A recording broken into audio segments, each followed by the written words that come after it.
All right, hello everyone. This is basically going to be a demonstration video for a chess game that I made in Ruby for the top Ruby final project. Here's the GitHub page where I basically have a description of what I've made and some screen snippets of its abilities, but I thought I'd go ahead and sort of give a video demonstration. So let's go ahead and do that. Ruby main.rb, and let's go ahead and make this a little bit bigger. There we go. So as you can see here, we've got our splash page for the chess game. We have a couple options. We could do a new game. We could load a saved game. We can get directions for how to play if we don't know, if we don't remember how to. We've got options, or we could just exit. So just sort of going through all these. Exiting takes us out. We get a random goodbye, bakat. We go back in. We could also read the instructions. So you can see here, basically gives it's basically a long printf file with some pretty print. We could also load a saved game. I have already a few saved games in here. This was when I was doing some checks for different checkmate conditions, making sure that functionality works. I'll go ahead and load one of these. Let's say I want to look at Budapest defense. So that's number 9. Go into that one, and as you see here, it's loaded up that game. And so in this one, you're technically, I believe, one move away from checkmate. So the way this works, you basically specify a tile. So for example, I'm going to move this knight at e3, and you'll see here it basically provides some syntax highlighting for various moves. You could also say you want to go back if you don't want to move that piece, but actually I do want to move that piece, so I'll say e3, and I'm going to move it to d5. If I do that, you'll see that that automatically detects the checkmate, and we're good to go. What else can we do? There's also a couple options. So I have sort of like standard mode for chess, standard chaos mode, and then a chaos squared mode. So for the standard mode in chess,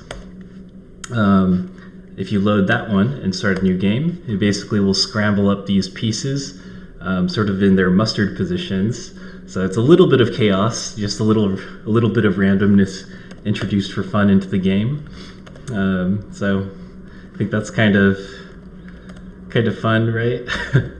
Well, we can go ahead and go back, and we could try the other one, the chaos squared 3 mode, and that one will basically create a randomly scattered battlefield of pieces. So this one's even more crazy chaotic. You can go straight to just killing things right away, which, you know, I like doing because I like action-packed stuff. So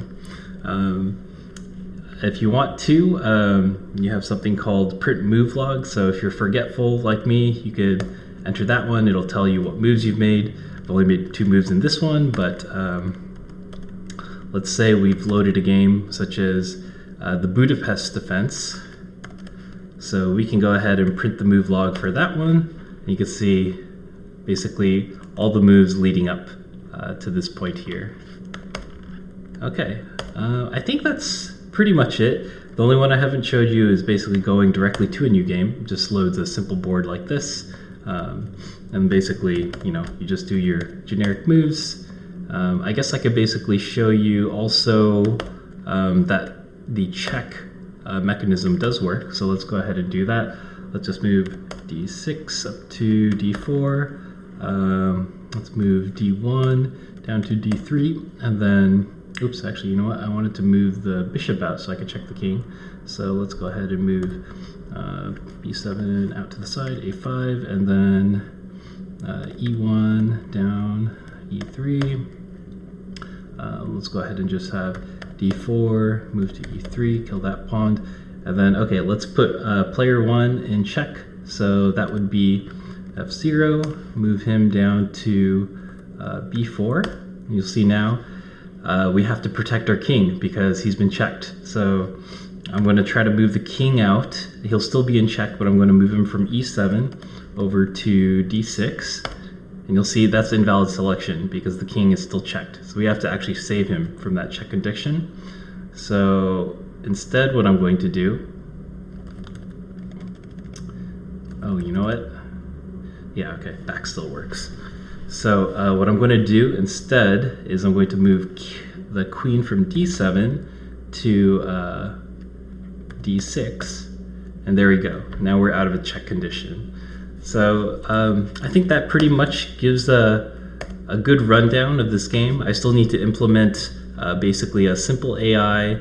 There's a few specialty moves I haven't implemented yet, like en passant for pawns. I actually didn't even know that existed until I was reading up on the rules, but this has basically been the game in summary. Basically hope you enjoy it.